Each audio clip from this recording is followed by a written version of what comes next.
Campaign کا آغاز کریں گے. یوں تو ہم کیمپین موڈ میں ہیں, ہم ہی ہیں کیمپین موڈ میں اس وقت. آپ دیکھ رہے ہیں پاکستان کے ہر کونے میں, ہر صوبے میں, ہر ضلع میں. اور اس کے علاوہ ہم آپ لوگوں کے توسط سے پاکستان کی عوام کو یہ ضرور پیغام دیں گے پاکستان پیپلز پارٹی کا, پاکستان پیپلز پارٹی کے چیئرمین کا, کہ آئیے ہمیں جوائن کیجئے, اس جمہوری عمل کو مضبوط بنائیے, ہمارا انتخاب کیجئے, ہمیں یہ موقع فراہم کریں کہ ہم پاکستان کی عوام کی نیشنل لیول پر خدمت کر سکیں.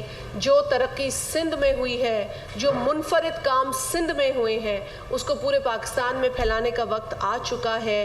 یقیناً یہ ایک بڑا چیلنج ہوگا, اور اسی لیے ہم چاہتے ہیں کہ زیادہ سے زیادہ لوگ پاکستان پیپلز پارٹی کی لیڈرشپ پر اعتماد کا اظہار کریں, اپنے ووٹ کو صحیح جگہ کاسٹ کریں گے تو اپنے اور اپنے بچوں کے مستقبل کو بہتر بنانے میں جو ہے وہ کارآمد ثابت ہوگا ان کا یہ فیصلہ. تو آپ لوگوں کے توسط سے یہ بھی ہم چاہیں گے کہ آج ہماری لیڈرشپ جس طریقے سے موبلائزیشن کیمپین کو بھی ڈسکس کر رہی تھی, تو آگے بھی آپ لوگوں کے ساتھ وقتاً فوقتاً مختلف مواقعوں پر ملاقات ہوتی رہے گی. یہاں ہوگی, الگ صوبوں میں ہوگی, تمام اضلاع ڈویژنز پہ ہوگی, لیکن اب جو مومنٹم ہے وہ اور زیادہ تیز ہونے جا رہا ہے. اسٹار نیوز جیو پاکستان کے لیے.